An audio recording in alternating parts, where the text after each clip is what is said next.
Mga kapuso, makakapanayan po naman natin ngayon live si Rose Osang Postanes, ang kababayan natin nagwagi sa X Factor sa Israel. Magandang gabi mula dito sa Pilipinas, Osang.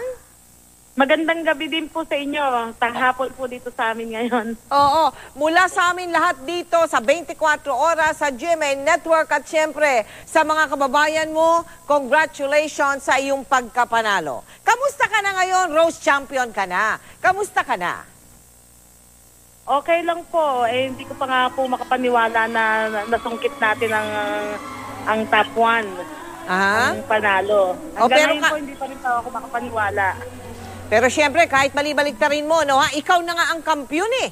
Ano ba ang plano mo ngayon, Rose? Sa ngayon, hindi ko pa po alam kasi bago pa lang, tsaka sa kagabi lang po natapos yung competition. Hindi ko pa po alam kung anong mangyayari, kung paano. Pero ngayon po, busy na rin kasi maraming mga interviews at saka kabi-kabilang mga tawag. Kaya hindi ko pa po alam kung ano talagang Rose, pwede bang malaman kung may kasama ba yung gantimpalang pera, gantimpalang trabaho, gantimpalang recording? Ano ba ang kasama dyan sa gantimpala mo, Rose?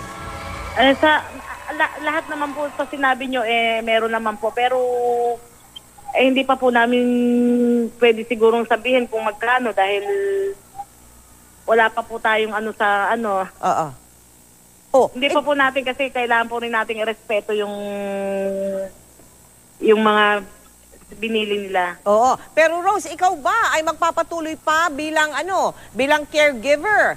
O plano ka bang magkaroon na ng iyong karir bilang isang professional singer diyan sa Israel? O maaari bang, pwede ba dito sa Pilipinas, Rose?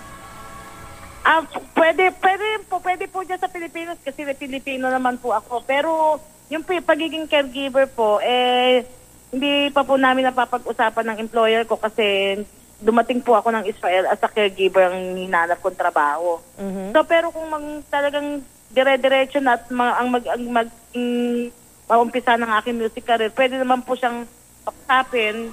Kasi kung hindi naman po din dahil sa kanya, hindi ko naman din po mararating to dahil sa suporta po niya talaga sa akin. Ay, ang galing mo naman, Pero ganong kahaba ba ang kontrata mo diyan sa kumuha sa'yo bilang caregiver, Rose? Depende po. Hanggat nabubuhay siya at gusto pa rin po niya akong maging caregiver niya, wala pong problema yun.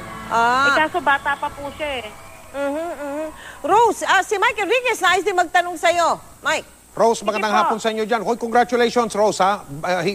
Bago ang lahat. Okay, pag-usapan natin yung paglalaki. Salamat din. Kami magpapasalamat sa iyo, Rose, at dangal na binibigay mo ngayon sa Pilipinas at sa mga Pilipino.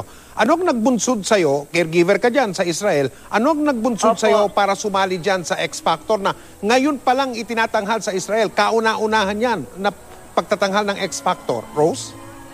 Opo, una po ayoko naman po talagang sumali na kasi nga dahil nga sa mga nangyayari na nadi-discriminate ako palagi. Meron lang po akong kaibigan na Israeli na sa akin, nagpilit ba na mag-try out ako ng audition.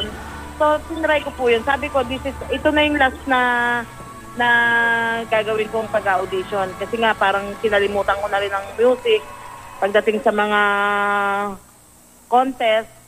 So, nag-try out po ako. Hindi ko naman po alam na makakapasok ako simula sa bootcamp, hanggang judges house, hanggang sa first live show, sa final. At ito nga po, nandito na po tayo sa kauna-unahan. Oo, okay. Kaya ang sinasabi mo, Rose, hanggang sa puntong sumali ka na dyan sa X Factor, sa elimination, hanggang makarating ka sa final, hanggang ngayon ikaw ang kampiyon, wala kang asa na ikaw ang mananalo? Gano'n ba yun, Rose?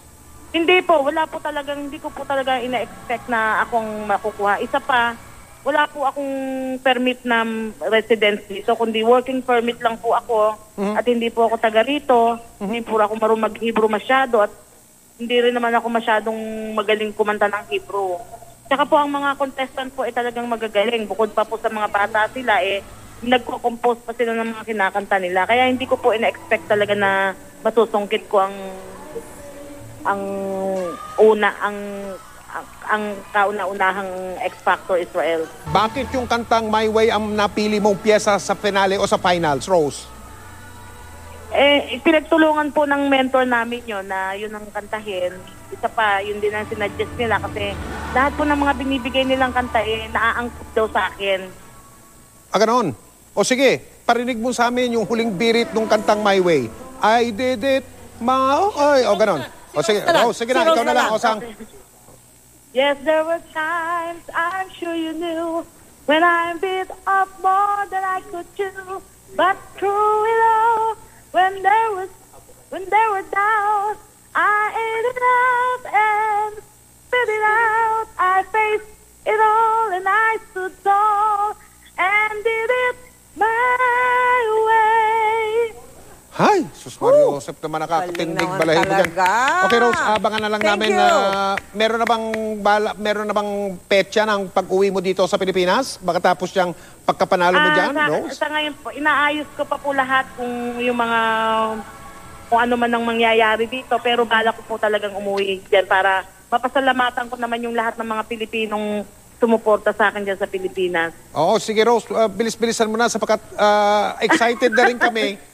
Excited din kami, Rose, na kami ang magpasalamat sa iyo sa binigay mong dangal na yan sa Pilipinas at sa mga Pilipino diyan sa Israel. Rose, magandang hapon sa iyo. Salamat po. Mabuhay ka, Idol. Salamat po sa inyo. Salamat po sa inyong dalawa po. Tita Mel, salamat. Congratulations ulit sa iyo, Osang.